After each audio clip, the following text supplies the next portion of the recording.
হুজুর, আপনি বলেছিলেন যে আল্লাহ তাআলার আকার আছে, যদি আকার থাকে তাহলে কোরআন দিয়ে দলিল দিন। কোরআন দিয়ে দলিলের কথা তো দলিল সহ আমি আলোচনা করেছিলাম, আমি কি দলিল খেয়াল করতে পারে নাই। আল্লাহ তাবারক ওয়া তাআলা কোরআন মাজিদে বিভিন্ন আয়াতে বলেছেন বাল ইয়াদাহু মাবসুতাতান, বরং আল্লাহর দুটি হাত প্রসারিত। তারপরে আল্লাহ বলছেন সূরা সাদের মধ্যে আছে ইয়া ইবলিস মা মানাআকা আন তাসজুদা লিমা খালাকতু বিয়াদাইয়া, হে ইবলিস তোকে কোন জিনিস বাধা দিল ওই ব্যক্তিকে সেজদা করতে যাকে আমি আমার দুই হাত দিয়ে বানিয়েছি। নিরাকার জিনিসের দুই হাত থাকে, এইখানে দুই হাত বলার মাধ্যমে আরেকটা কাম হয়ে গেছে। অনেক হুজুর হাতকে অপব্যাখ্যা করে বলে থাকে কুদরতি হাত, তো দুটো তো কুদরত হয় না আল্লাহ, বুঝেছেন? এক দলিলের দুই উপকারিতা। হুজুরদের অপব্যাখ্যা যে হাত বলতে কুদরতি হাত, কুদরত তো দুইটা হয় না।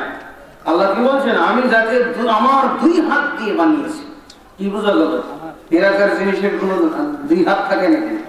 হ্যাঁ, আর হাত বলতে ক্ষমতা কুদরত বুঝায়, কিন্তু এটা এক বছর হইলে দুই বছর হইলে আর কখনো কুদরত বুঝাবে না। কিন্তু বলতে হবে লাইসা কামিসলিহি শাইউন ওয়া হুয়াস সামিউল বাসীর, তার সাদৃশ্য কোনো কিছু নেই, তিনি শ্রবণ করেন এবং দেখেন। এবং রাসূলুল্লাহ সাল্লাল্লাহু আলাইহি ওয়াসাল্লাম এটাকে স্পষ্ট করে বলে দিয়েছেন। সহিহ বুখারীর কিতাবুত তাওহীদে হাদিস আছে, অনেকগুলো হাদিস। কিতাবুস সালাতে বাবু ফাযলিস সুজুদ, সিজদার ফজিলতের অধ্যায়, এবং কিতাবুত তাওহীদের মধ্যে আছে আল্লাহ তাবারক ওয়া তাআলা একেবারে তার আকার বলে দিয়েছেন রাসূলুল্লাহ সাল্লাল্লাহু আলাইহি ওয়াসাল্লাম। কিয়ামতের দিন আল্লাহ তাবারক ওয়া তাআলা বান্দাদের সামনে আসবেন পরীক্ষা করার জন্য, কারা মুনাফিক আর কারা প্রকৃত মুমিন।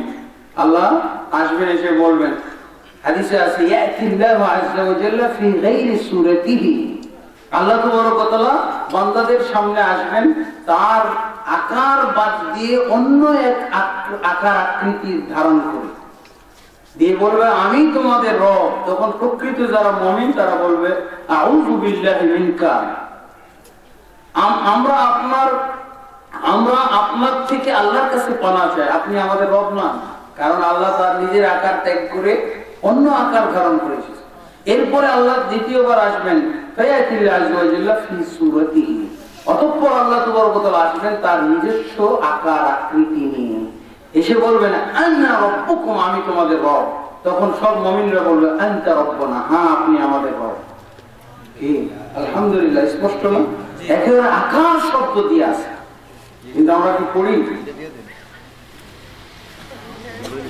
কোন সোসাইটি থেকে কোন লোক ঋণ আনতে গেলে তাকে সোসাইটি কর্তৃক একটি কাপড়ের বান্ডেল অথবা দোকান থেকে মাল দিয়ে দেয় ৫,০০০ টাকা। তারপর ওই লোক মাল দোকানদারের কাছে কিছু কমে বিক্রি করে টাকা নিয়ে আসে এবং বছর পর মূল টাকা সহ অতিরিক্ত টাকা সোসাইটিকে লাভ দেয়। এরকম ব্যবসা জায়েজ কিনা? কোরআন ও হাদিসের আলোকে সমাধান চাই। এই ব্যবসাটা হলো সুদি ব্যবসা। এটাকে আল্লাহ রাসূল সাল্লাল্লাহু আলাইহি ওয়াসাল্লাম হাদিসের ভিতরে এক প্রকার ব্যবসা নিষিদ্ধ করেছেন। অনেকগুলো প্রকার আছে, তার ভিতরে একটা প্রকারের নাম হলো বাইউল ঈনা। বাইউল ঈনা, এই প্রশ্নের মধ্যে যে সূরাটা দেওয়া হয়েছে, হ্যাঁ, সেই সূরাটা হলো বাইউল ঈনার সূরা, মানে তার কাছ থেকে কিনে নিয়ে তার কাছে বিক্রি করে দাও কম মূল্যে, এটাকে বলা হয় বাইউল ঈনা।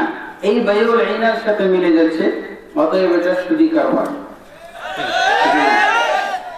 মাজারের নামে মান্নত করা কি? মাজারের নামে মান্নত করা হলো খাঁটি শিরক, নির্ভেজাল শিরক। মাওলানা মওদুদী নাকি বলেছিলেন সাহাবায়ে কেরাম সত্যের মাপকাঠি ছিলেন না। এই কথাটি আপনি কতটুকু সমর্থন করেন? সাহাবায়ে কেরাম অবশ্যই সত্যের মাপকাঠি, তবে এখানে ব্যাখ্যা আছে, কোন একক সাহাবা নয়, একক সাহাবী না। কারণ অনেক সময় সাহাবীদের মধ্যে মত পার্থক্য দেখা যায়। যেমন ইবনে আব্বাস মুতা বিবাহ হালাল মনে করতেন, জায়েজ। অন্য সাহাবীরা মুতা বিবাহ এটা হারাম মনে করছেন। কাজেই আমরা ইবনে আব্বাসকে এখানে সহি বলতে পারি না। সমগ্র সাহাবী যেখানে মুতাবিবাহকে হারাম বলতেন সেটি আমরা সহি মনে করবো, সঠিক। অধিকাংশ সাহাবী তারা হলো সাহাবীদের ইজমা, ঐক্যমত হলো সত্যের মাপকাঠি, কিন্তু সাহাবীদের বিচ্ছিন্ন কোনো মত সত্যের মাপকাঠি নয়।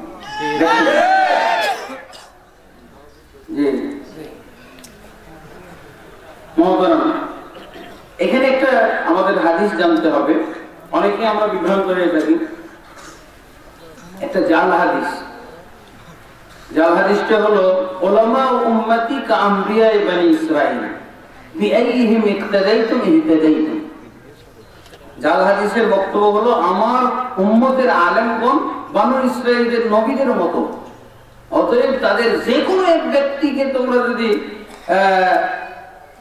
অনুসরণ করো তাহলেই তোমরা হেদায়েত প্রাপ্ত হবে।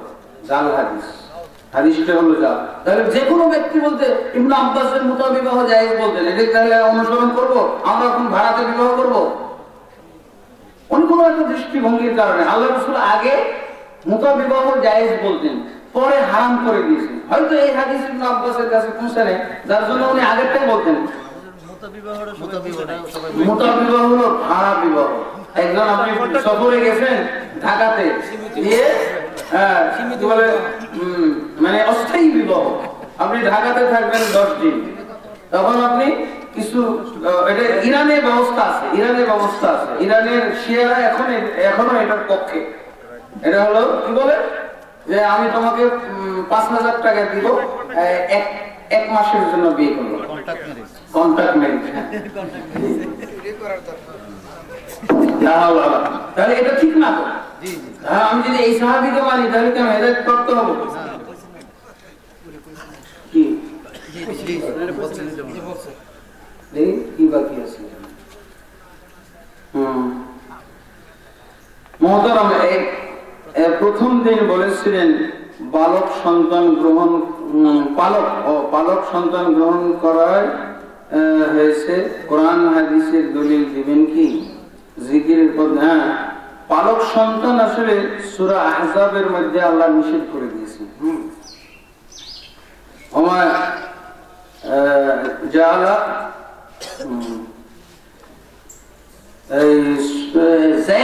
যায়েদ বিন হারিসা সম্পর্কে ফালাম্মা কাদা যায়েদুন মিনহা ওয়াতারান যাওয়াজনাকাহা, এই আয়াতে সাবাবুন নুজুল এবং এই আয়াতের আগে আল্লাহ এই আয়াতের ভিতরে আল্লাহ বলছেন যে যায়েদ যখন তার স্ত্রীকে ছেড়ে দিল তখন আমি তোমার সাথে যায়েনাবের বিবাহ করিয়ে দিলাম। তাহলে সন্তান যদি হয়ে থাকে যায়েদ, তাহলে সন্তানের স্ত্রী তো বিবাহ করা হালাল না, সন্তানের বিবাহ। কিন্তু আল্লাহ সন্তান পালক পুত্রের স্ত্রীর সাথে মুহাম্মদ রাসূলুল্লাহ সাল্লাল্লাহু আলাইহি ওয়াসাল্লামের বিবাহ পড়িয়ে দিলেন যায়েনাবের। তাহলে এর মাধ্যমে ওই যে পালক পুত্র গ্রহণ করা রহিত হয়ে গেল। এরপরে একটা জিকিরের পদ্ধতি কোরআনে আছে বলেছিলেন, কোথায় কি আছে বলবেন কি? সূরা আরাফের 55 নম্বর আয়াত আর 205 নম্বর আয়াতে আল্লাহ জিকিরের পদ্ধতি আলোচনা করেছেন। ইন্নামা ইয়াখশাল্লাহা মিন ইবাদিহিল উলামা, এই আয়াতের কি ব্যাখ্যা করুন। এই আয়াতের ব্যাখ্যা তো আমি করেছি, প্রথম দিনই তাফসীর করেছি। নিশ্চয় আল্লাহকে ভয় করে তার বান্দাদের ভিতর থেকে আলেমগণ, যাদের আল্লাহ সম্পর্কে ইলম থাকে, আল্লাহর কুদরত সম্পর্কে, আল্লাহর তাওহীদ, আল্লাহর ওয়াহদানিয়াত, তাহলে তারা আল্লাহকে ভয় করে। একই প্রতিষ্ঠানে চাকরিরত দুজন ডাবল টাইটেল আলেম, একজন নবী গায়েবের পক্ষে, অন্যজন বিপক্ষে। আমি সাধারণ অশিক্ষিত মানুষ, যদি আমি কোনো একজনকে অনুসরণ করি আর তাহা যদি ভুল পথ হয় তাহলে আল্লাহ আমাকে শাস্তি দেবে কেন? হ্যাঁ অবশ্যই, এই জন্য তো উম্মতে মুহাম্মাদীর প্রথম ফরজ হলো ইকরা, পড়ো, পড়তে হবে। আপনি যে বিষয়টাতে দেখছেন দ্বন্দ্ব, তাহলে ওই বিষয়টা নিয়ে আপনি পড়াশোনা করেন, অথবা একই বিষয় নিয়ে আপনি 10 জন আলেমকে জিজ্ঞেস করেন, হক্কানি কোনো আলেমকে জিজ্ঞেস করেন। আসলে আমি তো এই বিষয়ে সমাধান দিয়েছি, নবী গায়েব জানে, এর পক্ষে কোরআনে কোনো দলিল নাই, হাদিসেও কোনো দলিল নাই, শুধু হুজুরের দাবি আছে এবং কোরআন এবং হাদিসের দলিলের গোজামিল আছে। কোরআনের দলিলের গোজামিল কিভাবে করে জানেন? অতএব, সুতরাং, তাহলে, যেহেতু, সেহেতু, এটি দেখে রাখবেন। বুঝেছেন? বুঝেছেন? কোরআনের দলিলকে গোজামিল দেওয়া সব বাংলা দলিল, কিছু বাংলা দলিল লাগে। এই যেহেতু, সেহেতু, অতএব, সুতরাং, তাহলে, এইটি খাটাইলেই আপনি কোরআনের যে কোনো দলিলকে অপব্যাখ্যা করতে পারবেন। কি একটু খাটিয়ে দেখাবো?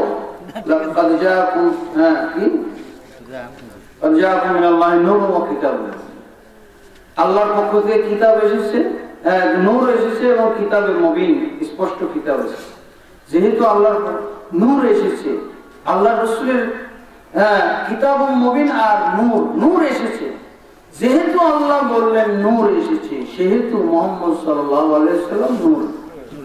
বুঝেছেন? রাসূল সাল্লাল্লাহু আলাইহি ওয়াসাল্লাম আয়না বা পানির মধ্যে ছবি তুলেছিলেন, তাহা ক্ষণস্থায়ী। আয়না বা পানির সামনে থেকে সরে গেলে তা মুছে যায়, সেভ হয় না। এটি তো রাসূল সাল্লাল্লাহু আলাইহি ওয়াসাল্লামের বিজ্ঞান আর বর্তমান যুগের বিজ্ঞান। ওই ছবিটা যদি সেভ করা হয় তাহলে কি দোষণীয়? বর্তমান বিজ্ঞান ওইটাই তো, বর্তমান বিজ্ঞানের উৎকর্ষতা তো এখানেই, যে সে যুগে চলে যেত আর এই যুগে ধরে রাখা যায়। যেটা তাসবির, সাওয়ারা ইউসাউবিরু, এর অর্থ কি? তাসবির করা, আঁকানো, এই অঙ্কনটা হলো নিষিদ্ধ। কিন্তু যেটা অটোমেটিক্যালি উঠছে ডিজিটাল মাধ্যমে, আলহামদুলিল্লাহ। দেখেন আমাদের জালিয়াতির কারণে কিন্তু ছবির সিস্টেমটা এসেছে। আমরা যদি ভালো মুসলমান হইতাম তাহলে ছবি লাগতো না।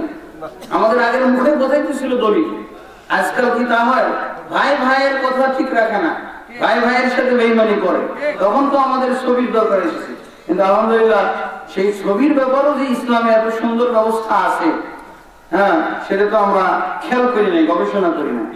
আল্লাহ আল্লাহ জিকির করা জায়েজ নাকি আল্লাহ জিকির করা জায়েজ? আল্লাহ আল্লাহ, আল্লাহ একই কথা। এই জিকির করা জায়েজ নেই। এই জিকির করা কেন জায়েজ নেই? রাসূল সাল্লাল্লাহু আলাইহি ওয়াসাল্লাম করেননি, সাহাবায়ে কেরাম করেননি, কোন তাবেঈ করেননি, কোন ইমাম করেননি।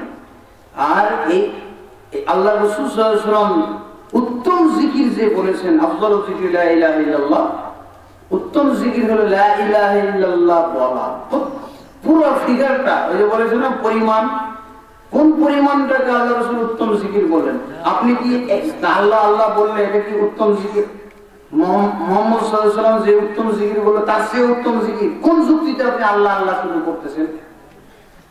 আপনি কি এই আল্লাহ আল্লাহর মাধ্যমে লা ইলাহা ইল্লাল্লাহর চেয়ে উত্তম জিকির আবিষ্কার করলেন? হ্যাঁ, রাসূলেরটা উত্তম হবে না আপনারটা উত্তম হবে? রাসূলেরটা উত্তম। পরিমাণ কমিয়ে ফেললে বেদাতি জিকির হবে, পরিমাণ কমিয়ে ফেললে বা বাড়িয়ে ফেললেও বেদাতি জিকির হবে। বাড়িয়ে আমরা কেমন করতে পারি? আল্লাহ রাসূল উত্তম জিকির বললেন লা ইলাহা ইল্লাল্লাহ, আমি যদি পুরোটুক জিকির করি লা ইলাহা ইল্লাল্লাহ মুহাম্মাদুর রাসূলুল্লাহ, এটা কি উত্তম জিকিরের মধ্যে পড়ে নাকি? পরিমাণ বাড়িয়ে দিলেন না আপনি। মুহাম্মাদুর রাসূলুল্লাহ কোন জিকির হবে না। মুহাম্মদ সাল্লাল্লাহু আলাইহি ওয়াসাল্লাম নিজেও জিকির করতেন আল্লাহ, মুহাম্মদ সাল্লাল্লাহু আলাইহি ওয়াসাল্লামের কোন জিকির হবে না, কোন দলিল না। এটা হলো গোজামিল দিয়ে ওই যেহেতু সেহেতু সুতরাং অতএব তাহলে, এগুলো কি দলিল অপারেশন করা। জি, হাত তুলে দোয়া করা জায়েজ কিনা?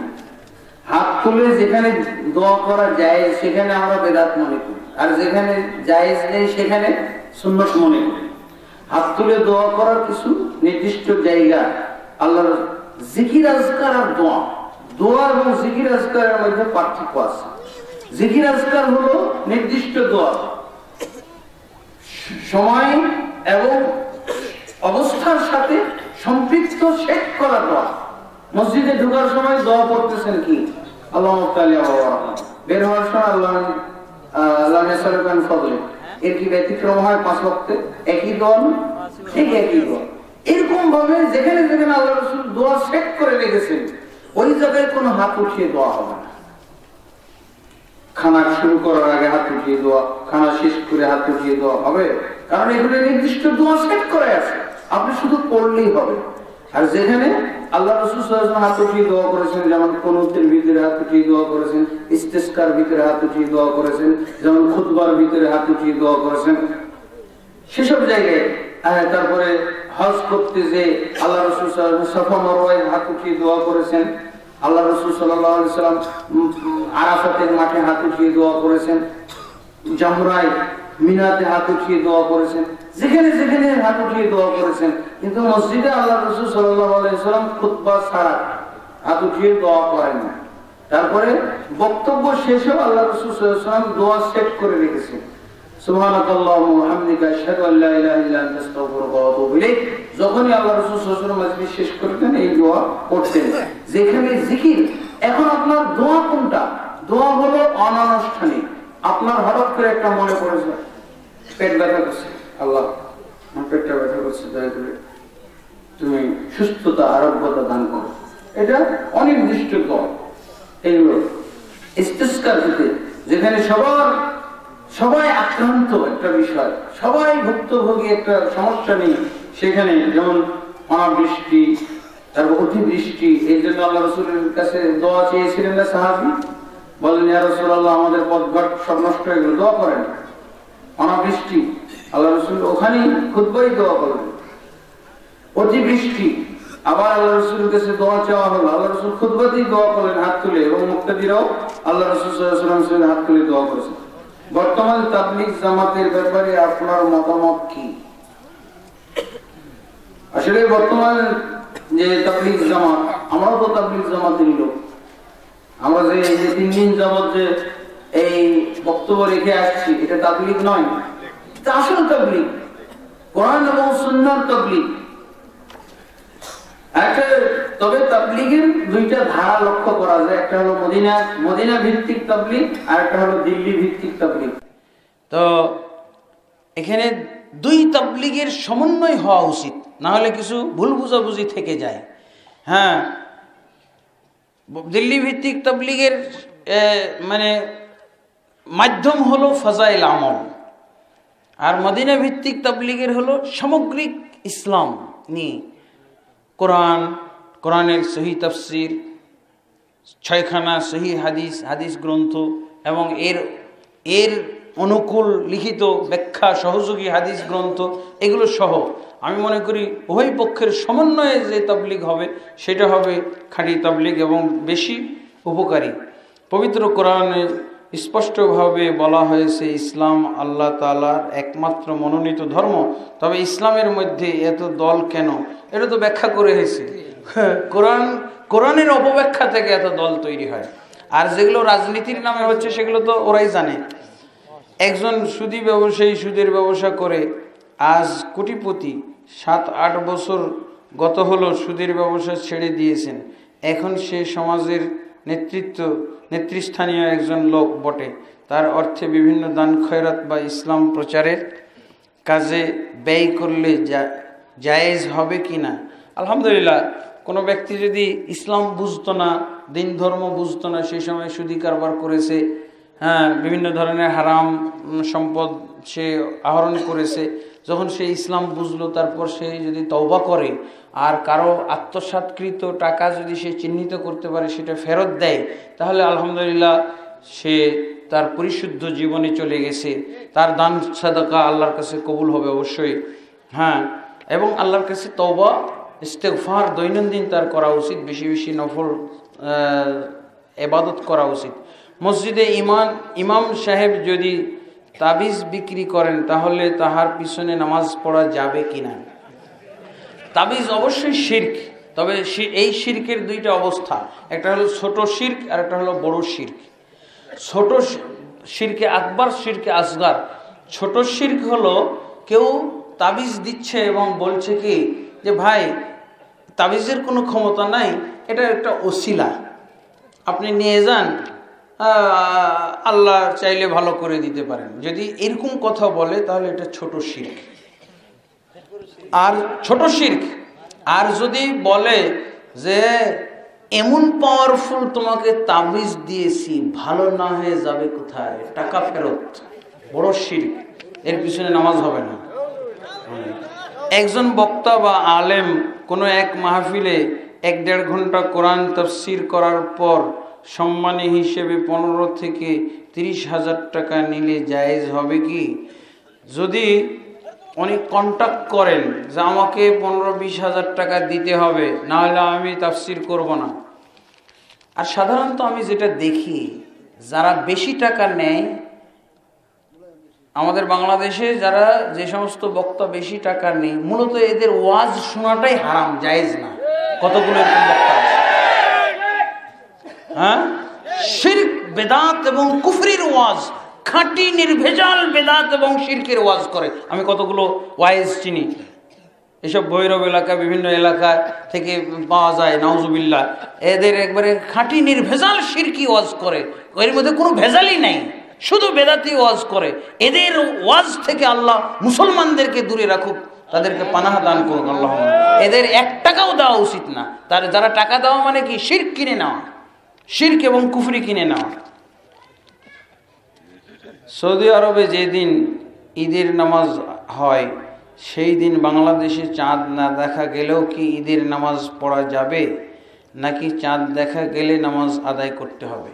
এটা নিয়ে অনেক বড় মতভেদ আছে, কিন্তু আসলে সহি কথা হলো প্রত্যেক ভূখণ্ডের জন্য ভিন্ন ভিন্ন চাঁদ দেখা এবং রোজা ঈদের যে মতটা আছে এটাই বেশি শক্তিশালী। যে আর এই ভূখণ্ড বলতে চান্দ্র ভূখণ্ড, বুঝেছেন? এই কি বলে ব্রাহ্মণবাড়িয়া একটা ভূখণ্ড, অমুক ভূখণ্ড, তা না। এই যে ভারতবর্ষ, ইন্ডিয়া, পাকিস্তান, বাংলাদেশ, নেপাল, ভুটান, এইসব দেশে প্রত্যেক বছর একসাথেই রোজা ঈদ হয় না? সব দেশগুলো মিলিয়ে কি একটা কমিটি করা হয়েছে? না। তা সত্ত্বেও এই ভূখণ্ডের লোকগুলো একসাথেই রোজা ঈদ করে। তার এটা হলো চান্দ্র ভূখণ্ড। শুধু ভূখণ্ড করলে ভুল হবে। চিরস্থায়ী কাদেরিয়া, নকশবন্দিয়া, মুজাদ্দিদিয়া এই 4 তরিকা মোতাবেক শপথ করিলাম, এই বলে পীর সাহেব মুরিদ করে থাকেন। এইভাবে করা কি সঠিক কিনা? এটা হলো নির্ভেজাল বেদাত, বুঝেছেন? এটা হলো মুসলমানদেরকে ভাগাভাগি করার সিস্টেম, মুরিদ ভাগাভাগি করার সিস্টেম। এটা ইসলামে নাই। ইসলামে কাজ হলো মুসলমানদেরকে ঐক্যবদ্ধ করা, সবাই ঐক্যবদ্ধ হবে। ইজমা এবং কিয়াস সম্পর্কে কোরআন এবং হাদিসের ব্যাখ্যা কি? ইজমা এবং কিয়াস, ইজমা এবং কিয়াস এটা হলো কোরআন হাদিস। ইজমা কিয়াস, ওই ইজমা কিয়াস মানা যাবে যেই ইজমা কিয়াস কোরআন এবং হাদিসের সেবক সেবিকার ভূমিকা পালন করবে, সেবা করবে। আল্লাহ রাসূল সাল্লাল্লাহু আলাইহি ওয়াসাল্লাম বলেছেন, আমি 2টি জিনিস ছেড়ে গেলাম, এই 2টি যারা অনুসরণ করবে তারা বিভ্রান্ত হবে না। কিন্তু 4টি করা যাবে না। ইজমা 3য়টি আর কিয়াস হলো 4র্থটি। কে অধিকার দিল আপনাকে? যেখানে আল্লাহ রাসূল বললেন 2টি ছেড়ে গেলাম, আপনি 4টি মিলাবেন কি করে? ইজমা এবং কিয়াস এই দুটো হবে কোরআন এবং সুন্নাহর সেবক। এই যেই ইজমা কোরআনের সেবা করে, যেই ইজমা সুন্নাহ হাদিসের সেবা করে, যেই কিয়াস কোরআনের সেবা করে, যেই কিয়াস হাদিসের সেবা করে, ওই ইজমা কিয়াস মানা জায়েজ আছে। আর যেই ইজমা কিয়াস কোরআন হাদিসের সেবা করে না, শুধু মাযহাবী সেবা করে, শুধু তরিকা বানায়, শুধু বিভক্ত করে, এই ইজমা কিয়াস মানা জায়েজ নেই, হারাম। যেই ইজমা কিয়াস কোরআন হাদিসের সেবা করে, ওই ইজমা কিয়াস মানা জায়েজ, বরং ওয়াজিবও হতে পারে। কিন্তু যেই ইজমা কিয়াস কোনো দলীয় স্বার্থ চরিতার্থ করা হয় যার মাধ্যমে, এই ইজমা কিয়াস হলো হারাম। বর্তমান জমানার 6 উসুলে তাবলীগ চলছে, তা কি নবী সাল্লাল্লাহু আলাইহি ওয়াসাল্লামের কালেমার দাওয়াতি তাবলীগ কিনা দয়া করে বুঝাই। এটা এই সম্পর্কে তো আলোচনা করলাম। পীরের মুরিদ হওয়া অবশ্য কর্তব্য কিনা, কোরআন এবং হাদিসের আলোকে ব্যাখ্যা দেন। না, আপনাকে আল্লাহর বান্দা হতে হবে আর রাসূলের উম্মত হতে হবে, এবং কোরআন সুন্নাহ বুঝার জন্য কোনো হক্কানি আলেমের ছাত্র হতে হবে। কোনো একজন নয়, একাধিক আলেমের আপনাকে শিষ্যত্ব গ্রহণ করতে হবে। ঠিক আছে, কোরআন সুন্নাহ বুঝার জন্য। কিন্তু আল্লাহ রাসূল পাওয়ার জন্য আপনি দরবারে দরবারে ছুটোছুটি করবেন। আল্লাহকে পাওয়ার জন্য কোরআন লাগবে, রাসূলকে পাওয়ার জন্য হাদিস লাগবে। আপনি ওদিকে যান কেন? আল্লাহ পাওয়ার এবং রাসূল পাওয়ার ভুল ঠিকানায় যান কেন? এগুলো সব ভুল ঠিকানা।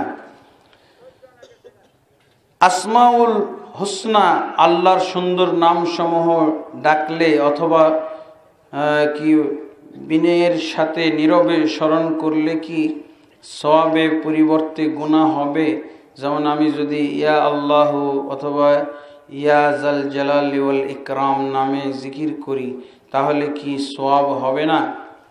ইয়া আল্লাহ কোনো জিকির নেই, ঠিক আছে? ইয়া আল্লাহ সাথে কিছু একটা মিলাবেন। ইয়া আল্লাহ ইয়া দিয়ে আপনি তারপরে ইয়া জাল জালালি ওয়াল ইকরাম, এটা দোয়ার ভিতরে আপনি ব্যবহার করতে হবেন, দোয়ার ভিতরে এটা ব্যবহার করতে পারেন। কিন্তু শুধু ইয়া আল্লাহ, হে আল্লাহ, হে আল্লাহ, হে আল্লাহ।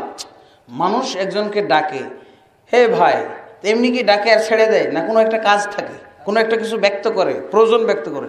ইয়া ইয়া আল্লাহ ইয়া আরহামার রাহিমিন ইকদি হাজতি, হে আল্লাহ আমার হাজত পূর্ণ করে। ইয়া আল্লাহ ইগফির যুনুবি, হে আল্লাহ তুমি আমার গুনাহ খাতা মাফ করো। কিছু একটা বলতে হবে, বেয়াদবের মতো হে আল্লাহ, হে আল্লাহ, হে আল্লাহ, হে আল্লাহ। এটা কোথাও নাকি? এদিকে আপনাকে যদি আমি বলে এই মানুষ, এই মানুষ, এই মানুষ, এই মানুষ, তো বলি কি হবে? খেপবে না? বেয়াদব বলবে না? তা আল্লাহর ক্ষেত্রে এটা বেয়াদবি। আপনি কিছু একটা যখন চাইবেন, আল্লাহ তো চাওয়া পছন্দ করেন। ইয়া আল্লাহ মানে কি? দৃষ্টি আকর্ষণ করা। কিন্তু দৃষ্টি আকর্ষণ করেন কিছু বলেন না, এটা কথা হলো? দৃষ্টি আকর্ষণ করা বলতে হবে। কি উদ্দেশ্যে ডাকবেন? একটা লোককে বলছে এই ভাই, ও কি না না না আপনার জিকির করলাম, এটা হইলো? ফরজ নামাজের সালাম ফিরানোর পর কপালে হাত রেখে কিছু দোয়া পড়ে চোখে ফু দেওয়া কি জায়েজ হবে? এটার নিয়ম কোনো কোরআন হাদিসের ভিতরে নাই। এটা আমাদের দেশে দেখা যায়, কিন্তু মক্কা মদিনা তো নাই, এটা হাদিসও আমরা পাই না।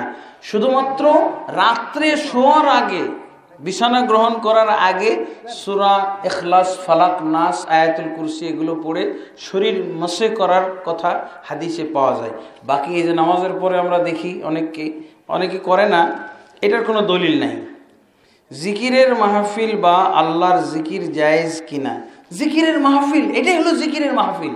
এই যে ওয়াজ মাহফিল হচ্ছে, যেখানে কোরআনের আলোচনা, হাদিসের আলোচনা হচ্ছে, আল্লাহ রব্বুল আলামিনের কথা নাম কতবার উচ্চারিত হচ্ছে, রাসূলুল্লাহ সাল্লাল্লাহু আলাইহি ওয়াসাল্লামের প্রতি কতবার দুরূদ উচ্চারিত হচ্ছে, এইটাকে প্রকৃত অর্থে জিকিরের মাহফিল বলা হয়। শব্দগত কোনো জিকিরের মাহফিল হবে না। এরকম কোনো মাহফিলের নজির না রাসূলের যুগে পাওয়া যাবে, না সাহাবায়ে কেরামের যুগে, না তাবেঈনের যুগে। সাহাবায়ে কেরামের যুগে শব্দগত জিকির, এটার একটা দৃশ্য পাওয়া যায়। ইবনে মাসউদ এবং আবু মুসা আশআরী দেখেছিলেন, তারা ওটার প্রতিবাদ করেছিলেন এবং বলেছিলেন তোমরা ইসলাম ধ্বংস করা শুরু করেছো। আল্লাহ রাসূল সাল্লাল্লাহু আলাইহি ওয়াসাল্লাম সদ্য মারা গেছেন, এর ভিতরেই রাসূলের ইসলামকে তোমরা ধ্বংস শুরু করেছো। এই লোকগুলোকে ধমক দিয়েছিলেন, এই লোকগুলোকে শাসিয়েছিলেন। আর কখনো যেন এরকম এই উচ্চারণগত জিকির দলবদ্ধভাবে না হয় রাসূলের মসজিদের ভিতরে। রাসূল সাল্লাল্লাহু আলাইহি ওয়াসাল্লাম নিষেধ করেছিলেন, সাহাবীও নিষেধ করলেন। আপনার কাছ থেকে জানতে চাই যে ডাক্তার জাকির নায়েক নাকি ইংরেজের দালাল, এবং উনি নাকি বলছে যে খ্রিস্টানের বাইবেল যেমন একটা বই, আমাদের কোরআন শরীফ এমন একটা বই। বাইবেল ধরতে যেমন অজু লাগে না, আমাদের কোরআন শরীফ ধরলেও অজু লাগে না। ঈসা আলাইহিস সালাম ফাঁসি দিয়া মারা হইয়াছে। এগুলো সব মানে হক বাতিল সব এখানে মিশানো আছে কথাটার মধ্যে। ডাক্তার জাকির নায়েক এটা বলা তো স্বাভাবিক, যে কোরআন যেমন একটা গ্রন্থ, বাইবেল একটা গ্রন্থ, বাইবেল তাওরাত ইনজিল এগুলো তো একসময় ধর্মীয় গ্রন্থ ছিল এবং আল্লাহ তাবারক ওয়া তাআলা বলছেন এগুলোর বিকৃতি ঘটেছে। তবে বিকৃতি ঘটলেও কিছু কিছু এর মধ্যে সঠিক রয়ে গেছে। এই সঠিকগুলো অনেক সময় তারা খেয়াল করে না। ডাক্তার জাকির নায়েক এগুলো চিহ্নিত করে তাদেরকে দেখান। তবে অজু ছাড়া কোরআন বাইবেল ধরা যাবে না এরকম কথা তিনি বলতে পারেন না। বাইবেল যেহেতু বিকৃত, সেই ক্ষেত্রে আর ঈসা আলাইহিস সালামকে ফাঁসিতে মারা হয়েছে, এটা তো কোরআনের প্রতিবাদ করেছে। ওমা কাতালুহু ওমা সালাবুহু ওয়ালাকিন শুব্বিহা লাহুম। তো ডাক্তার জাকির নায়েক যার ইসলামের কথা বলার উৎসই হলো কোরআন শিখে, কোরআন অনুযায়ী কোরআনে যেটা আছে ওইটা বলেন, যেটা কোরআনে নাই ওটা বলেন না। ওনার পুঁজি এটাই কোরআন। উনি এটা বলেছেন, এটা আমার বিশ্বাস হয় না। আপনি তার ভিডিও ফুটেজ দেখাবেন এবং কথা শোনাবেন, তাহলে বিশ্বাস করা যায়, হয়তো বিশ্বাস। তারপরও তো অনেক বিকৃতি হয়ে যায় থাকে, শত্রুরা অনেক বিকৃতি করে ফেলে। ইংরেজির দালাল বলাটা এটা একেবারে অযৌক্তিক, একবারে বোকামি কথা। ইংরেজদেরকে, খ্রিস্টানদেরকে তো মুসলমান বানাইছে, আপনি দেখেন না? আপনি কি চোখ বন্ধ করে দেখেন নাকি? লোকজনের কাছে তো শুনবেন, হাজার হাজার লাখ লাখ লোক তার মাধ্যমে মুসলমান হচ্ছে, আর অনেক হুজুরের মাধ্যমে আমাদের দেশে কাফের হচ্ছে। লা হাওলা ওয়ালা কুওয়াতা ইল্লা বিল্লাহ। আমি অনেক হুজুরের কথা, সব হুজুরের কথা বলি নাই, অনেক হুজুর কাফের হওয়ার দৃশ্য বললাম।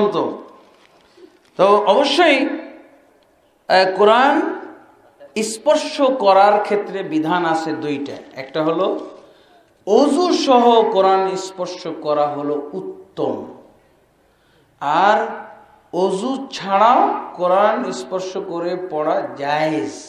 উত্তম আর জায়েজ এগুলো আমাদেরকে জানতে হবে। ইসলামে তিনটা স্তর আছে, উত্তম, জায়েজ, তারপরে হলো নাজায়েজ। নাপাক অবস্থায় কোরআন স্পর্শ করা নাজায়েজ। হাদাসে আকবার থাকা অবস্থায় কোরআন স্পর্শ করা নাজায়েজ। হযরত মাওলানা ইলিয়াস এর যে তাবলীগ সরাসরি বিশ্বে চলছে, এই দাওয়াত ও তাবলীগ সঠিক কিনা?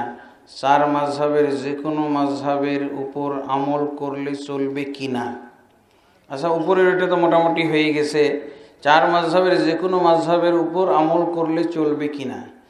আসলে তো আগে আমাকে জানতে হবে যে চার মাযহাবের সৃষ্টি হলো কখন। আল্লামা শাহ ওলিউল্লাহ মুহাদ্দিসুদ দেহলভী উনি কি বলছেন? উনি বলছেন, ইন্না আহলাল মিআতির রাবিআতি লাম ইয়াকুনু মুজতামিঈনা আলা তাকলিদ মাযহাবিন মুআয়্যান। চতুর্শতক হিজরির মুসলমানেরাও কোনো একটা নির্দিষ্ট মাযহাব মানার ব্যাপারে ঐক্যমত, ইজমা করেননি। তাহলে বোঝা গেল 400 হিজরির পরে চার মাযহাবে বিভক্ত হওয়ার বিষয়টা এসেছে।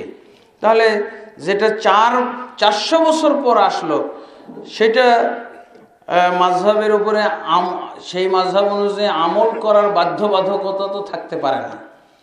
এবং আমরা যে বলে থাকি ফরজও বলা যায় না, কারণ 400 বছর পর ফরজ হইতে পারে না। তো আল্লাহ রাসূল সাল্লাল্লাহু আলাইহি ওয়াসাল্লামের হাদিস সহিহ বুখারীতে কি পাওয়া যায়? আল্লাহ রাসূল সাল্লাল্লাহু আলাইহি ওয়াসাল্লাম কিয়ামুল লাইল 3 রাত পড়লেন, চতুর্থ রাতে বের হলেন না। কি বললেন?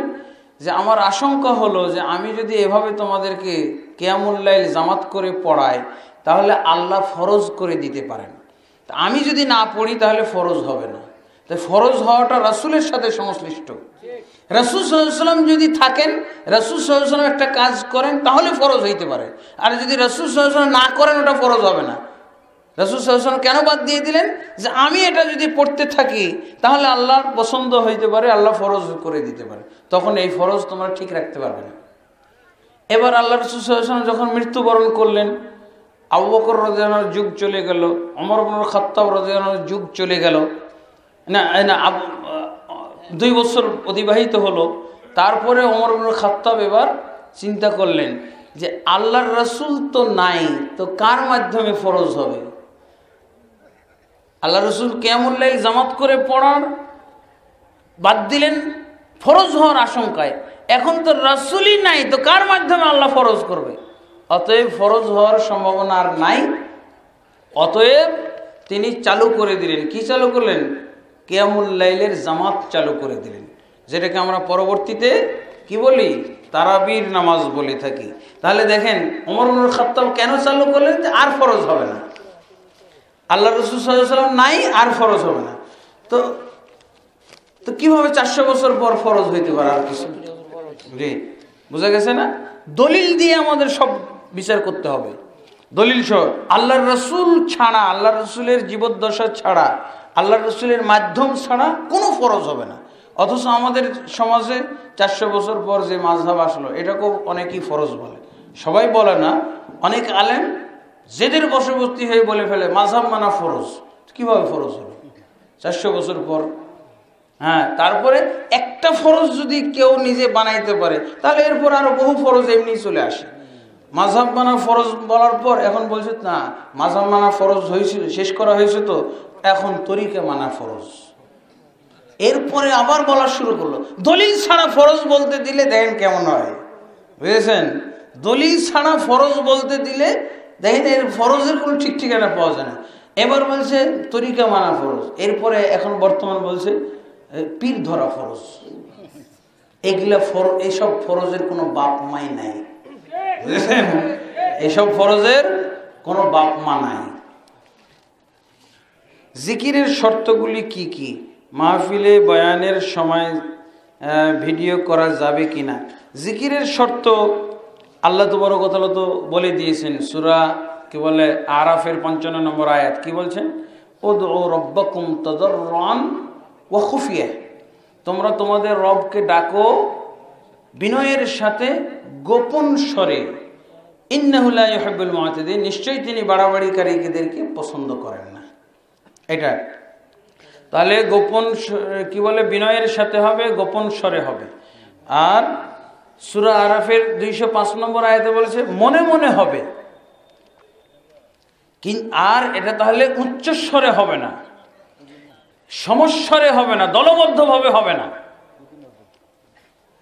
জি, মাহফিলে বয়ানের সময় ভিডিও করা যাবে কিনা? অবশ্যই ভিডিও করা যাবে। ভিডিও করা যাবে না এর দলিল কি? যেহেতু এটা দাওয়ার কাজ, দাওয়াতি একটা ব্যবস্থা। আল্লাহ রাসূল সাল্লাল্লাহু আলাইহি ওয়াসাল্লাম বলছেন তাবলীগ করো, প্রচার করো। তো এটা যদি প্রচার, এটার মাধ্যমে যদি প্রচার হয়, আপনারা এখানে কয়জন? 1000 খুব জোর আছেন, আর এটা প্রচার হবে লাখ লাখ জনের কাছে। আমি এই মাহফিলের বয়ান ওয়াজ চলে যাবে, দেখবেন বিভিন্ন দেশ থেকে ফোন করতেছে। হ্যাঁ, এই ভিডিওর ভিত্তিতে তারা প্রশ্ন করে, আরো জানতে চাই। তারপরে আওলাদের রাসূল কারা? বাংলাদেশে অনেকেই আওলাদের রাসূল দাবি করে, তাহা সঠিক কিনা? আওলাদের রাসূল আল্লাহ রাসূল সাল্লাল্লাহু আলাইহি ওয়াসাল্লামের যারা বংশধর, আল্লাহ রাসূল সাল্লাল্লাহু আলাইহি ওয়াসাল্লামের ছেলে পক্ষের কোনো বংশধর নাই, শুধু মেয়ে পক্ষের আছে, বুঝেছেন? মেয়ে পক্ষের বংশধর আছে, ছেলে পক্ষের বংশধর নাই, কারণ শিশু অবস্থায় মারা গেছিলেন আল্লাহ রাসূল সাল্লাল্লাহু আলাইহি ওয়াসাল্লামের ছেলে পুত্র। এখন এই মেয়ে বংশের যারা হবে তাদেরকে আওলাদুর রাসূল বা আহলুল বাইত বলা হবে, আহলুল বাইত। তবে আল্লাহ রাসূল সাল্লাল্লাহু আলাইহি ওয়াসাল্লামের আওলাদরা দুই ভাগে বিভক্ত। কুরাইশ বংশের আওলাদুর রাসূল এরা দুই ভাগে ভাগ। আল্লাহ রাসূল সাল্লাল্লাহু আলাইহি ওয়াসাল্লামের আদর্শ তারা প্রচার করে থাকেন, আল্লাহ রাসূল সাল্লাল্লাহু আলাইহি ওয়াসাল্লামের আদর্শ বুঝে সেই আদর্শের তাবলীগ প্রচার করে থাকেন। আর আরেক শ্রেণীর আওলাদের রাসূল, এরা হলো কি বলে? আল্লাহ রাসূল সাল্লাল্লাহু আলাইহি ওয়াসাল্লামের আদর্শ থেকে বিচ্যুত, এমনকি অনেকেই বেদাত এবং শিরকের সাথে জড়িত হয়েছে। এগুলোর কোনো মূল্য নাই সব আওলাদের রাসূলের। আমাদের দেশে অনেকে ভুয়া আওলাদুর রাসূলও আছে। আল্লাহ রাসূলের সাহাবী, আল্লাহ রাসূলের যেমন হাদিস জাল হয়েছে, সাহাবী জাল হয়েছে, আওলাদও জাল হয়েছে। আওলাদুর রাসূল সৌদি আরবে, মক্কা মদিনায় আওলাদুর রাসূল খুঁজেই পাওয়া যায় না। আর বাংলাদেশে আওলাদুর রাসূল এসে মানে ইমান ছিনতাইকারী আওলাদুর রাসূল, ইমান ছিনতাই, এমন আওলাদের রাসূল তার কাছে নির্ভেজাল বেদাত আর শিরক ছাড়া কিচ্ছু পাওয়া যায়। আমাদের বাংলাদেশে যারা আওলাদুর রাসূল আছে, এগুলো হলো খোবাসা, নাপাক সব কতগুলো আকীদা এবং শিরকি এবং বেদাতি আকীদা ধারণ করে, এগুলো প্রচার করে, এগুলো আওলাদের রাসূলের কলঙ্ক। এগুলো কখনো আওলাদের রাসূল না, বেদাতি, খাঁটি বেদাতি। কতগুলো আবার পাকিস্তান থেকে আওলাদের রাসূল আসে। জি, সুদ খাওয়া কি, এটা তো হয়ে গেছে আলোচনা। একজন মসজিদের ইমামের যোগ্যতা এবং দায়িত্ব কর্তব্য সম্পর্কে জানতে চাই। অবশ্যই একজন ইমাম, মসজিদের ইমাম, তার অনেক দায়িত্ব আছে। আমরা আমাদের দেশে মনে করি খালি 5 ওয়াক্ত নামাজ পড়াইলেই শেষ, না। এই ইমামের দায়িত্ব হলো জনগণের, মুসল্লিদের তাদের দাওয়াতি স্বার্থ দেখা,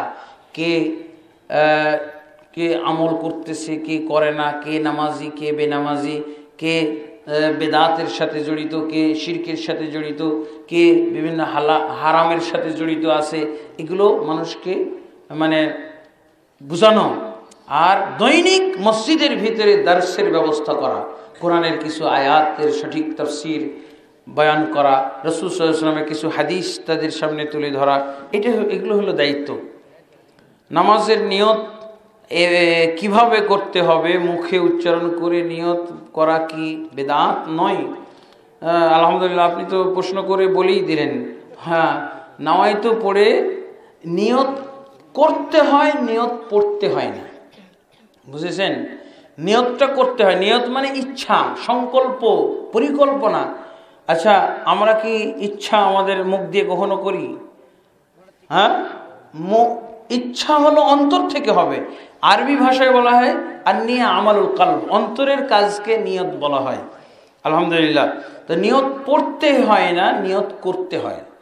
তো এগুলো এই নাওয়াইতো বলে যে সমস্ত গদবাধা বিষয় আছে, আমরা যে বলে থাকি এগুলো ইসলামী নিয়ম। ইসলামী নিয়ম থাকলে কোরআনে থাকতে হবে, রাসূলের হাদিসে থাকতে হবে। কোনো হাদিসে নাওয়াইতো আল্লাহ রাসূল পড়েছেন পাওয়া যায়? সাহাবায়ে কেরাম পড়েছেন, তাবেঈগণ পড়েছেন, তাবেঈগণ পড়েছেন, কোনো ইমাম নাওয়াইতো পড়েছেন? নাওয়াইতো পড়ে নিয়ত করাটা হলো বিদআত। অন্তর থেকে অটোমেটিকলি জাগ্রত হবে এবং এটাকে বলা হয় আমালুল কলব, অন্তরের কাজ। আপনি অন্তরকে ব্যবহার করবেন, অন্তরকে ব্যবহার করবেন। আপনি একটা ইবাদতের ফিগার আপনার অন্তরে চিত্র তৈরি করবেন, ওর চিত্রটা, ওর ফিগারটা আপনার মাথায় নিয়ে আসবেন। এটাই হলো নিয়ত। আপনি দুনিয়াবি কাজও তো নিয়ত করেন, 3টা কাজের নিয়তে বের হন।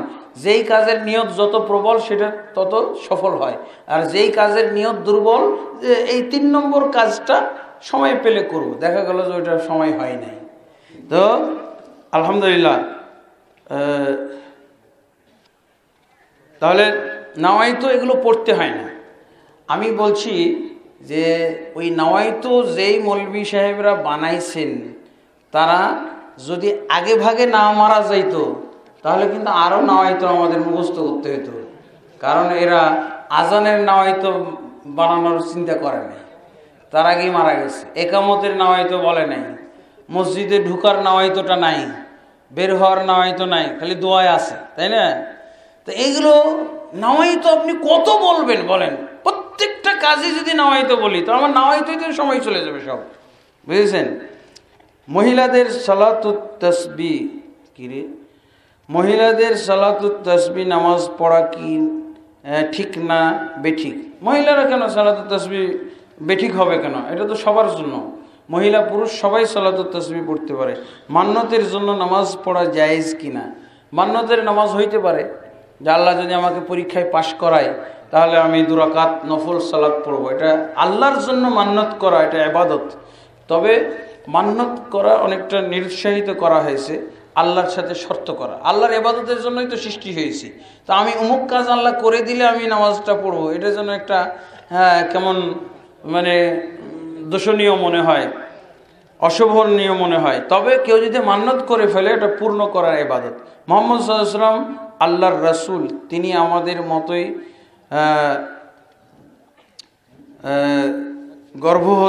মার গর্ভ হতে জন্মগ্রহণ করেছেন।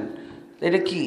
হ্যাঁ, এটা সত্য কথা, মায়ের গর্ভ থেকে জন্মগ্রহণ। অনেকগুলো আমি আলামত বলেছি না, যে দুর্বল হন তিনি, ক্ষুধার্ত হন, পিপাসার্ত হন, রোগাক্রান্ত হন, মৃত্যুবরণ করেন। অনেকের নবী কিন্তু এখনো মারাই যায় নাই, এখনো মিলাদ মাহফিলে মাহফিলে দৌড়িয়ে বেড়াচ্ছে, চেয়ার খালি রাখা হয়। ওই নবী কিন্তু আমাদের নবী না, ঠিক আছে? ওই নবী আমরা মানি না, ঠিক আছে? বাহাসের ফয়সালা, যেই নবী জীবিত আছে এই নবী আমরা মানি না। যেই নবী মৃত্যুবরণ করেছেন সাহাবায়ে কেরাম তাকে কবর দিয়েছেন। জানেন, যদি নবী সাল্লাল্লাহু আলাইহি সাল্লামকে আমরা মৃত্যু বিশ্বাস না করি তাহলে কত বড়টা অন্যায় হবে, যে নবী মারা যায় না, জীবিত অবস্থায় ওরা জ্যান্ত দাফন করে রেখে দিছে। তো ওই লোকগুলো কত বড় অপরাধী জানেন? কাফের হয়ে যাবে সব। নবী মরে নাই তাও ওরে জোর করে দাফন করে রেখে দিছে। হ্যাঁ, এটা আরেক বড় অন্যায় হলো না? তো জীবিত মানুষকে কিভাবে কবর দেওয়া হয়? হ্যাঁ, জানাজাও পড়া হয়েছে। মহিলারা তাসবিহ খতম দেয়, তা জায়েজ কিনা?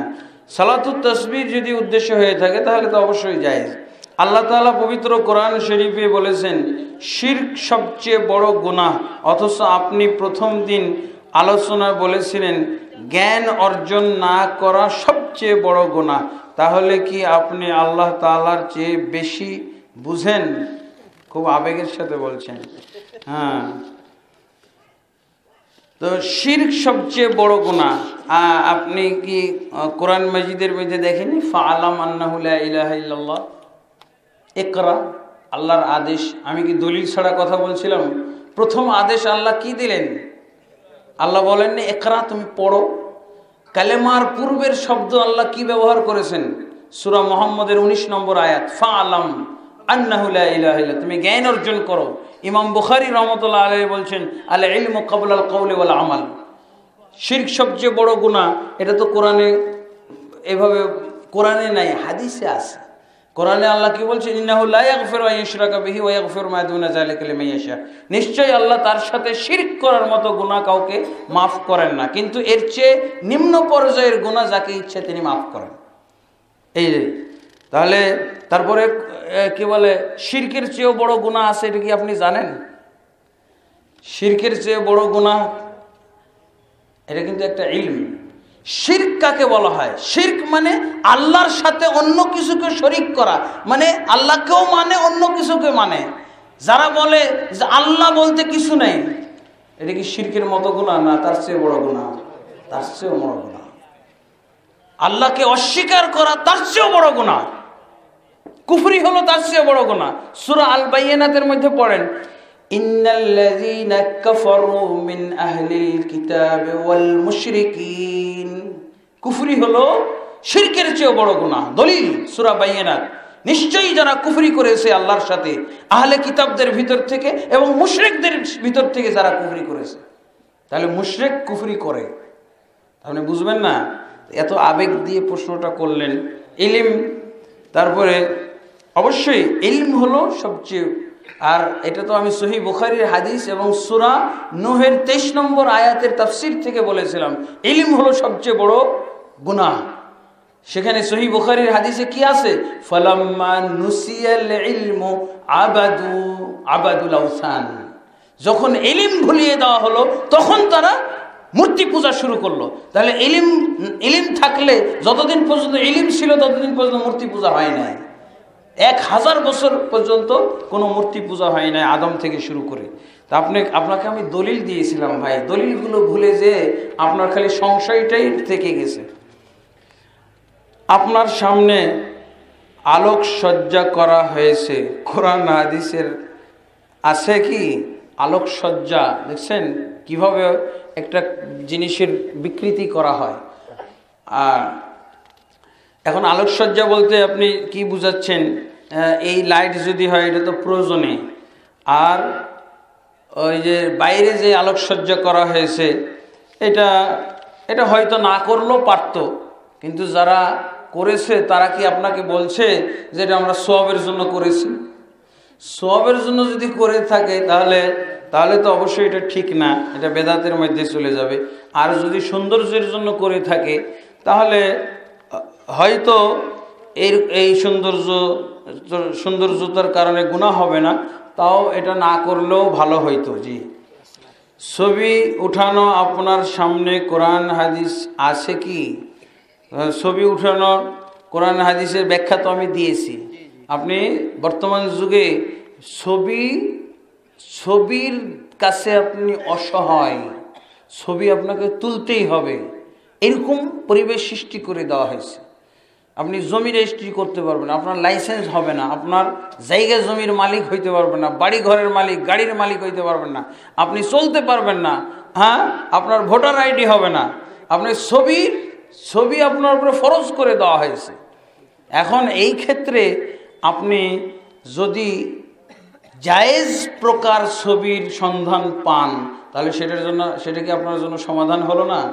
হ্যাঁ, আয়নাতে ছবি উঠানো, তারপরে পানিতে ছবি উঠানো, সেখান থেকে আমরা এখানে এই বর্তমান যুগের আলেমরা নতুন প্রযুক্তির সাথে সমন্বয় করে ডিজিটাল ছবি, যেটা হাত ব্যবহার, তুলি ব্যবহার, কলম ব্যবহার, ম্যাটেরিয়াল ব্যবহার ছাড়া হয়, এটা জায়েজ বলেছেন। তারপরও তারা বলেছেন অনর্থক তোলা যাবে না, ছবির প্রদর্শনী করার জন্য, পূজা করার জন্য তোলা যাবে না।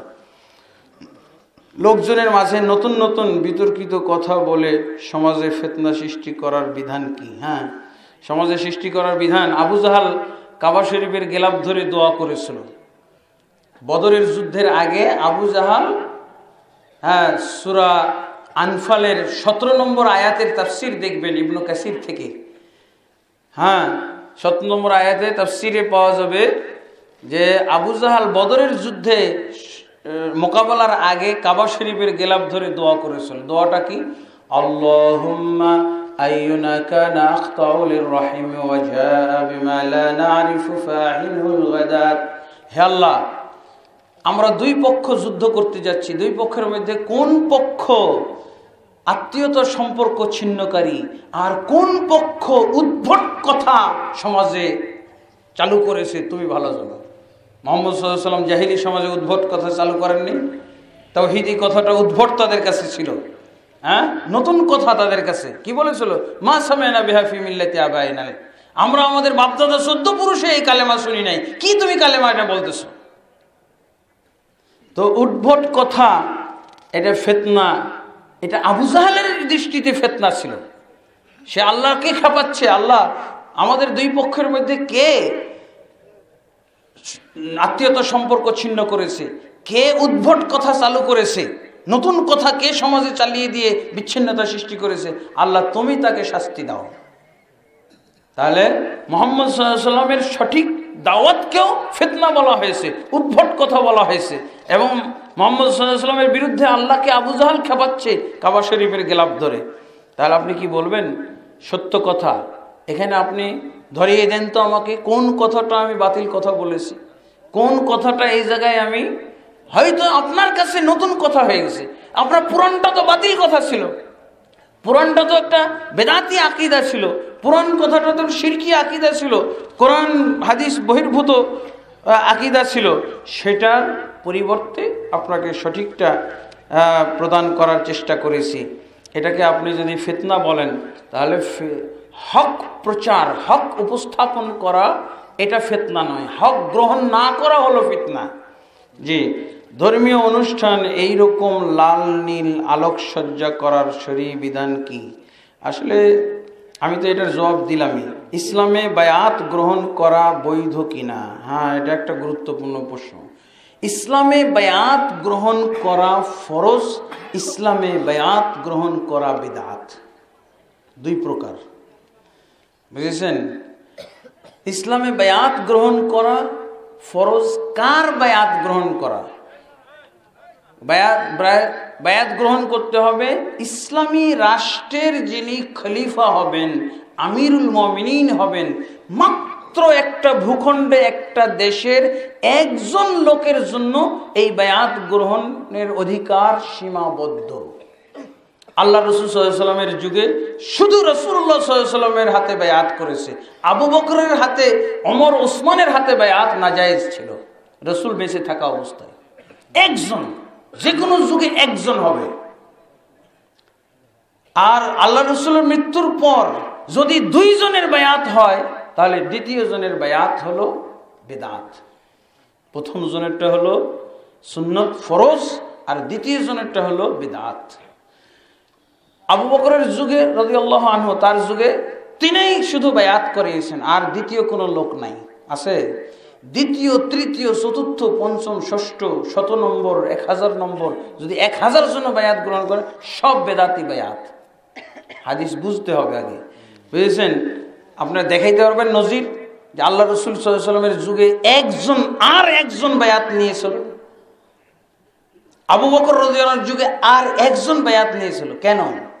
আল্লাহ রসুল সাল্লাল্লাহু আলাইহি ওয়াসাল্লামের এই ব্যাপারে বিধান জারি করে গেছেন। সহিহ মুসলিম শরীফের কিতাবুল ইমানের মধ্যে হাদিস পাবেন, ইজা বুইয়া লিখালিফাতাইনি ফাকতুলুল আখিরা মিনহুমা। দ্বিতীয় জন যে বায়াত নিবে তাকে আল্লাহ রসুল সাল্লাল্লাহু আলাইহি ওয়াসাল্লাম মৃত্যুদণ্ডের দণ্ডিত করেছেন। যে ব্যক্তি দ্বিতীয় জন বায়াত নিবে তার শাস্তি আল্লাহ রসুল মৃত্যুদণ্ড ঘোষণা করেছেন। কি বলেছেন? যখন 2 জন খলিফার বায়াত করা হবে, তারিখ নির্ণয় করে দেখো দ্বিতীয় কে হয়, দ্বিতীয় জনকে হত্যা করো। সহিহ মুসলিম শরীফ হাদিস। এই জন্য বায়াতি লোক মাত্র একজন হবে, এক পদের অধিকারী, খলিফাতুল মুমিনিন, তারপরে আমিরুল মুমিনিন, রাষ্ট্রপতি। ইসলামী রাষ্ট্রের একজন লোকের শুধু এটা অধিকার, বুঝেছেন?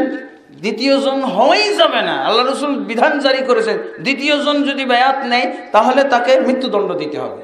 দেখেন এই হাদিসের ব্যাখ্যা হাদিস দিয়ে না করার কারণে আমাদের সমাজে কত লোক বায়াত নিচ্ছে, তাই না? কত আস্তানায় বায়াত হয়, এগুলো সব মৃত্যুদণ্ড প্রাপ্ত আসামি রাসূল সাল্লাল্লাহু আলাইহি ওয়াসাল্লামের হাদিস দ্বারা। ইসলামে বায়াত, ঠিক আছে, রাসূল সাল্লাল্লাহু আলাইহি ওয়াসাল্লাম ইসলাম ধর্ম প্রচার করে কোনো প্রকার হাদিয়া গ্রহণ করেছেন কিনা তা দলিল সহ জানালে উপকৃত হব। আল্লাহ রাসূল সাল্লাল্লাহু আলাইহি ওয়াসাল্লামের 24 ঘন্টাই ছিল দাওয়াত। তিনি হয় বাইরে দাওয়াত দিতেন, না হয় বাড়িতে দিতেন, স্ত্রীদেরকে তালিম দিতেন, স্ত্রীরা ইসলাম জানতো।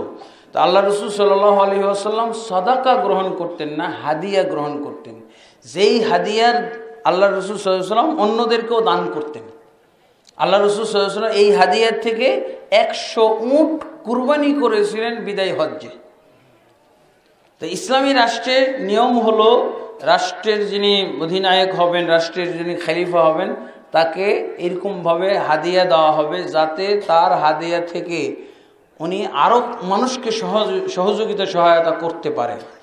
এমনিভাবে ইসলামী রাষ্ট্রের সমস্ত আলেম ওলামাদের, যত আলেম ওলামা রাষ্ট্রের মধ্যে থাকবে, সমস্ত আলেম ওলামার জন্য ভাতা নির্ধারণ করবে রাষ্ট্রীয় কোষাগার থেকে।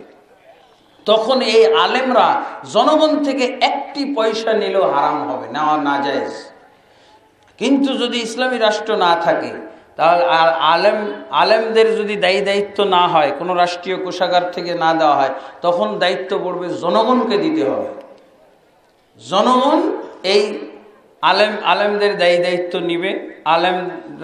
আলেমদের কাছ থেকে দিন শিখলে দিন শিখবে, কোরআন শিখবে, হাদিস শিখবে, এবং তারা আলেমদের যে পরিমাণ হাদিয়ার দরকার, পয়সা কুড়ির দরকার, সেই পরিমাণ তাকে দিতে হবে। এটা দেওয়া ফরজ, নাহলে কেউ তো দিতে হবে। ইসলামী রাষ্ট্র থাকলে রাষ্ট্রীয় কোষাগার থেকে নিবে, রাষ্ট্রের খলিফার দায়িত্ব এটা। জনগণ থেকে তখন 1 পয়সা নেওয়া জায়েজ নেই। আর যখন ইসলামী রাষ্ট্র নাই, তারপর তো জনগণের তো ইসলাম শিখতে তো হবে, কোরআন শিখতে তো হবে, হাদিস শিখতে তো হবে। সহিহ বুখারী একটি হাদিস আছে, ইন্না আহাক্কা মা তাআখুযুনা বিহি কিতাবুল্লাহ। হাদিসটা আল্লাহ রাসূল সাল্লাল্লাহু আলাইহি ওয়াসাল্লাম বলছেন, সবচেয়ে অধিকারপূর্ণ তোমাদের যে বিনিময় গ্রহণ করো, এটা হলো কিতাবুল্লাহর মাধ্যমে। তাহলে কিতাবুল্লাহর মাধ্যমে কিভাবে? কিতাবুল্লাহর আসল তালিম, সত্যিকার তালিমের মাধ্যমে বিনিময় নিতে পারে। কিন্তু কিতাবুল্লাহর বিকৃতি করার মাধ্যমে যে বিনিময় নেওয়া হবে, এটাকে কোরআন বিক্রি করার মূল্য ধরা হয়েছে, কোরআন বিক্রি করার সমতুল্য ধরা হয়েছে। ইহুদি খ্রিস্টানেরা এই কাজটা করত। ইহুদি খ্রিস্টানেরা কি করে, কিসের তাওরাত এবং ইঞ্জিলের বিকৃতি করার মাধ্যমে অর্থ উপার্জন করত। এইভাবে কোরআন এবং সুন্নাহর যারা আজকাল বিকৃতি করে অর্থ নেয়, এদেরটা ওই ইহুদি খ্রিস্টানদের মতো হারাম। কিন্তু যারা সত্যিকার অর্থে কোরআন এবং সুন্নাহর নির্দেশনা মানুষকে তুলে ধরে তারা অবশ্যই উপযুক্ত। এই হাদিসের মাধ্যমে সহিহ বুখারী যে সবচেয়ে অধিকারপূর্ণ উপার্জন হলো কিতাবুল্লাহর মাধ্যমে। কিতাবুল্লাহর সেবা করতে হবে, তো কিতাবুল্লাহর তালিম দিতে হবে। হ্যাঁ, এটা ইবনু কি বলে তবরি এবং কুরতুবী রাহিমাহুল্লাহ ওয়ালা তাশতারু বিআয়াতি সামানান কালিলা, এই আয়াতের তাফসিরে লম্বা চওড়া আলোচনা করেছেন। আপনি প্রথম দিন আলোচনার আল্লাহ তাআলার পরিচয় দিতে গিয়ে বলেছিলেন যে সূরা ইখলাসে আল্লাহ তাআলার পরিচয় পাওয়া যায়, অথবা এই ছাড়া পবিত্র কোরআন শরীফের একাধিক স্থানে আল্লাহ তার পরিচয় প্রদান করেছেন, যেমন সূরা বাকারায়। তো আসলে কিছু বুঝলাম না হুজুর, আপনার কাছে রহিল আমাদের সালাম ও আন্তরিক শুভেচ্ছা বিষয়। আমরা আপনার কাছ থেকে জানতে চাই, ওয়াজের বক্তারা টাইটেল দিতে গিয়ে আওলাদ রাসূল, এটা তো হয়ে গেছে, শুধু যারা তাদের কি ধরনের বিচার, সুদ যারা খায় তাদের কি ধরনের বিচার হবে? এটা তো আল্লাহ রাসূল সাল্লাল্লাহু আলাইহি সাল্লাম বলেছেন যে 36 সুদের পয়সা 36 বার জিনা করার সমতুল্য, নাউজুবিল্লাহ। এবং আল্লাহর সাথে, আল্লাহ এবং রাসূলের সাথে যুদ্ধ করার সমতুল্য গুনাহ, নাউজুবিল্লাহ। একামতে দিন অর্থ আপনি গতকাল বলেছেন তাওহীদ বুঝা। আমরা যা জানি একামত শব্দের অর্থ হলো কায়েম করা, চালু করা, খাড়া করা, অস্তিত্বে আনা, প্রতিষ্ঠিত করা, ইসলামী রাষ্ট্র, ইসলামী হুকুমত, ইসলামী সমাজ, ইসলামী নিজাম ইত্যাদি মাধ্যমে দিন অর্থ বুঝায়। আসলে এগুলো হলো কিছু সাংগঠনিক ব্যাখ্যা আছে একামতে দিনের, কিন্তু আসলে কোরআনিক ব্যাখ্যা যেটা, যে ওমা আরসালনা মিন ক্বাবলিকা মির রাসূলিন ইল্লা নূহি ইলাইহি আন্নাহু লা ইলাহা ইল্লা আনা ফা'বুদুন। সমস্ত রাসূলকে আমি একটি ওহী করেছিলাম যে আমি ছাড়া কোনো প্রকৃত অর্থে মাবুদ নেই, অতএব তোমরা আমারই ইবাদত করো। আর শরীয়ত ভিন্ন ভিন্ন। অনেক নবী এমনও গেছেন যাদের কোনো উম্মত ছিল না। সত্যের মাপকাঠি কে কারা? তাবলিগ জামাতে কাজকে যারা ইলিয়াসি তাবলিগ বলে তাদেরকে আপনি কি বলবেন? এটা বিভিন্ন ব্যক্তিভিত্তিক হইতে পারে নাম। তাবলিগ জামাতের 6 উসুল, এগুলো তো জবাব হয়েছে। কোরআন শরীফে বাইন্ডিং কাজে ব্যবহৃত বস্তু, এগুলো কি কোরআন শরীফের সমমর্যাদা বা অংশ কিনা? কোরআন মাজিদের যদি খালি পাতা থাকে, ওটা যদি খসে পড়ে যায় তাহলে ওটার তো আর মর্যাদা ওটার মতো হবে না। মাযহাবের প্রচার তাবলিগের আওতায় পড়ে কিনা, এটার জবাব তো হয়ে গেছে যে ইমাম আবু হানিফা রহমতুল্লাহ আলাইহির মাযহাব ছিল সহিহ হাদিস।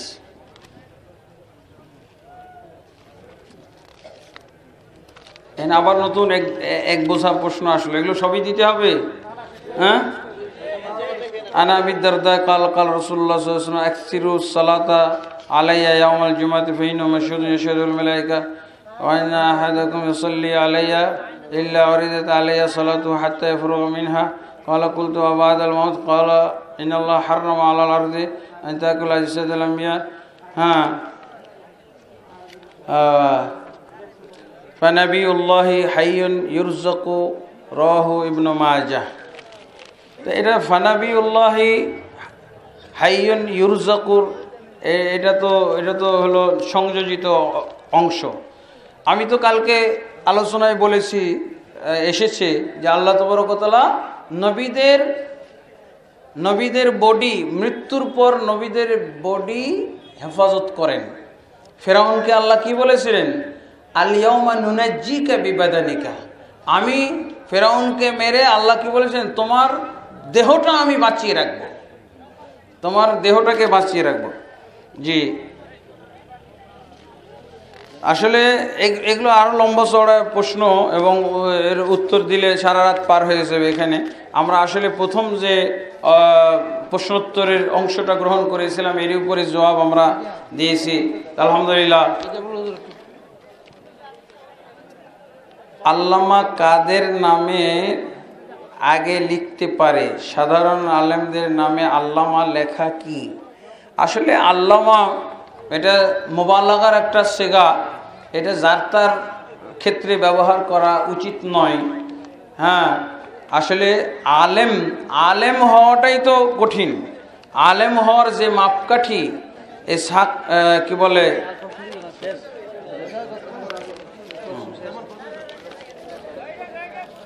জি, আমি প্রায় 50-এর উপরে প্রশ্নের জবাব দিয়েছি, 50-এর উপরে হ্যাঁ জবাব দিয়েছি আলহামদুলিল্লাহ। এখন আমি কোনো প্রশ্নের জবাব দিতে পারছি না, যে আমি আমার আলোচনা শেষ করে ফেলতে চাই। আল্লাহ, আমরা যারা এখানে শরীক হয়েছিলাম, আমরা যে কোরআন এবং সুন্নাহর ওয়াজ শুনেছি, আল্লাহ তাবারক ওয়া তাআলা আমাদের সকলকে আমল করার তৌফিক দান করুন, এবং আমাদের এই মাহফিলের জরিয়ায়, এই মাহফিলের ওসিলায় আমাদের যাবতীয় গুনাহ খাতা মাফ করে দিন, আল্লাহুম্মা আমিন। আমাদের পিতামাতাদেরকেও মাফ করে দিন, আল্লাহুম্মা আমিন। আল্লাহুম্মা আসলিহ লানা দীনানা আল্লাযী হুয়া ইসমাতু আমরিনা, ওয়া আসলিহ লানা দুনিয়ানা আল্লাতী ফিহা মাআশুনা, ওয়া আসলিহ লানা আখিরাতানা আল্লাতী ফিহা মাআদুনা, ওয়াজআলিল হায়াতা জিয়াদাতান লানা ফি কুল্লি খাইর ওয়াল মাউতা রাহাতান লানা মিন কুল্লি শার। কোন ইমাম সাহেব যদি মিথ্যা বলেন এবং মিথ্যা প্রমাণিত হয়, তাহলে তার পিছনে নামাজ পড়া যাবে কিনা? আসলে মিথ্যা বলাটা হলো সাধারণ কবিরা গুনাহ। মিথ্যা কুফরি গুনাহ না, কবিরা গুনাহ। আর কুফরি গুনার যতক্ষণ পর্যন্ত কুফরি গুনাহ না করবে, ততক্ষণ পর্যন্ত তার পিছনে নামাজ পড়া যায়। এবং প্রত্যেক ইমাম হোক আর মুক্তাদি হোক, প্রত্যেকেরই দুইটা পাল্লা আছে, একটা নেকির পাল্লা আর একটা হলো গুনার পাল্লা। যেটা গুনাহ করতেছে গুনার পাল্লায় উঠবে, যেটা নেকি করতেছে নেকির পাল্লায় উঠবে। জি, অতএব গুনাহ করলে যে তার নেকি করা আর যাবে না, আর নেকি করলে গুনাহ করা যাবে না। গুনাহ তো হয়ে যায়, ইবলিস শয়তান সবসময় প্ররোচনা দিতে থাকে, এই জন্য গুনাহ হয়ে যায়। এখন এই কারণে নামাজ পড়া নাজায়েজ এটা বলা যাবে না। কখন নামাজ পড়া নাজায়েজ হবে? যখন সে কুফরি এবং স্পষ্ট শিরকি গুনার মধ্যে লিপ্ত হবে, তখন তার পিছনে নামাজ পড়া জায়েজ হবে না। এবং এটা কোনো আলেম নির্ণয় করবেন। সাধারণ পাবলিক তার মনে হয়েছে যে ইনি কুফরির সাথে জড়িত, ইনি শিরকির সাথে জড়িত, এর পিছনে নামাজ হবে না। নারী নেতৃত্ব ইসলামে সমর্থন করে কি না? নারী নেতৃত্ব ইসলাম সমর্থন করে না। সহিহ বুখারী শরীফে হাদিসই আছে, যারা নারী নেতৃত্ব সমর্থন করে, ইসলাম তাদেরকে সমর্থন করে কি না। আসলে নারী নেতৃত্ব যারা মেনে নেয়, তাদের এই মেনে নেওয়াকে ইসলাম সমর্থন করে না। এটা অবশ্যই অসমর্থনযোগ্য বিষয়। আল্লাহ আমাদের সকলকে হক বুঝার এবং হক মানার তৌফিক দান করুন। আপনার সাথে সুন্নত বেদাতের বাহাস করলে, সুন্নত বেদাতের যে কিতাব আপনার কাছে আছে তা পড়তে হবে, সে কথা কোরআন অথবা হাদিসে আছে কি? বুঝলেন তো? হ্যাঁ, সুন্নাত এটা একটা বাহাসের মতো প্রশ্ন করলেন, প্রশ্নটাই বাহাসের মতো। সুন্নত বেদাত হাদিসেই তো আছে সুন্নত বেদাতের কথা। হ্যাঁ, হাদিসেই সুন্নত। আলহামদুলিল্লাহ।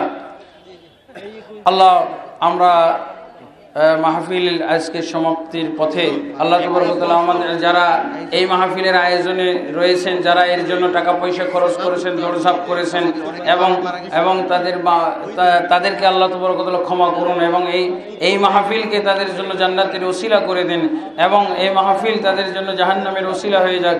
তাদের পিতামাতা, আত্মীয় স্বজন সকলকে আল্লাহ তাবারক ওয়া তাআলা মাফ করে দেন এবং জান্নাত নসিব করুন। আল্লাহুম্মা আমিন। আল্লাহুম্মা সুবহানাকাল্লাহুম্মা ওয়া বিহামদিকা আশহাদু আল্লা ইলাহা ইল্লা আনতা আস্তাগফিরুকা ওয়া আতুবু ইলাইক। আসসালামু আলাইকুম ওয়া রাহমাতুল্লাহি ওয়া বারাকাতুহু।